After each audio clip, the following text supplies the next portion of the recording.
nutrition ranks high on the political agenda of Asian leaders. Asia NewsFlash looks deeper into a number of issues related to the fight against hunger.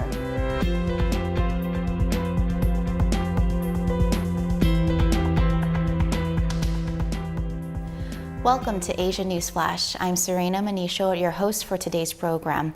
Climate change, drought, and floods are upon us. The issue of water and food security has shot back as a top agenda at the G20, and many governments are reinvesting heavily in irrigation.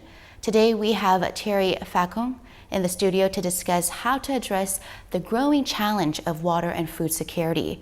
Thierry is the FAO Senior Water Management Officer based here in Bangkok. Thierry, welcome to the program. Thank you, Serena. It's a pleasure to be here. First of all, is there a cause for alarm? Certainly there is a cause for alarm. The recent food crises and the one developing right now are to a large extent caused by droughts or floods in major food exporting countries. Looking into the future, we know that the region needs to produce double the amount of food to feed our population with the amount of water that will be decreasing because of the future effects of climate change, but also competition from other sectors. And what's the link then between water and food security? Well, in short, of course, to grow food, you require water. The problem of the region is that there will be less and less water for agriculture. The region has made great progress in food security by investing heavily in irrigation.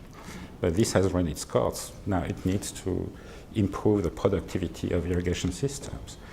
The groundwater explosion has contributed to food security, but our aquifers have been depleted. This is another reason why there's a fear of a time bomb related to groundwater. Mm-hmm. And the government and the international community, they're both playing active role, but will they be successful in doing so? Well, we believe that this challenge can be addressed. Okay. It's a very good sign that governments now are reinvesting in the sector and that higher priority is given to water and food security. But governments will only be successful if they sometimes radically change the way they invest and they manage their water.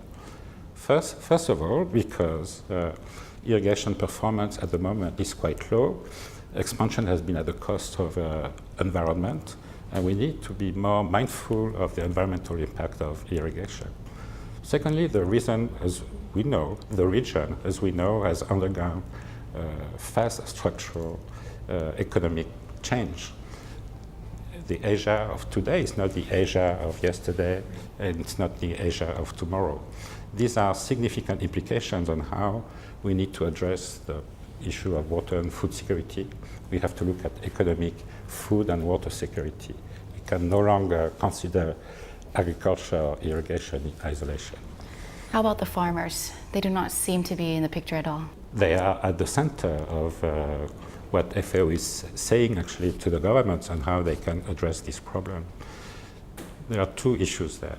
The first one is that we cannot ask farmers to grow the food that we need, to adopt more sustainable practices and remain poor.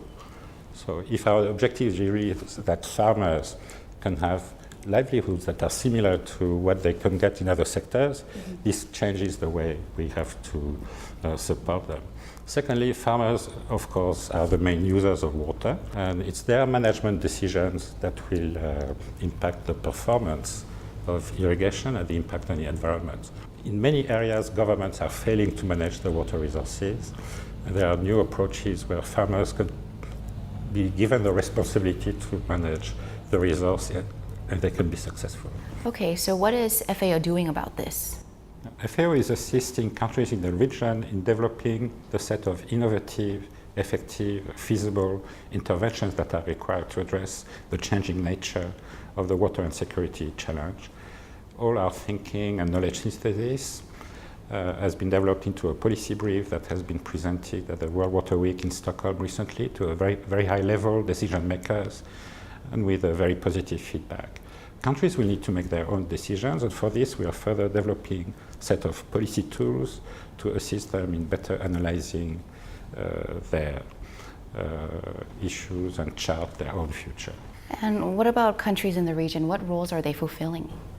Of course, countries are the main actors, and the role of FAO is to support them in developing strategies, but also to highlight forward-looking innovative strategies. And for this, we are developing with a number of regional stakeholders a regional initiative to revitalize irrigation with Malaysia, Indonesia, India, China, Thailand, Vietnam, and we are also working with World Bank and Asian Development Bank to develop the new innovative investment strategies to promote more successful irrigation development. Finally, Terry, irrigation requires management decision. So how does FAO ensure that irrigation will meet the needs of the end users?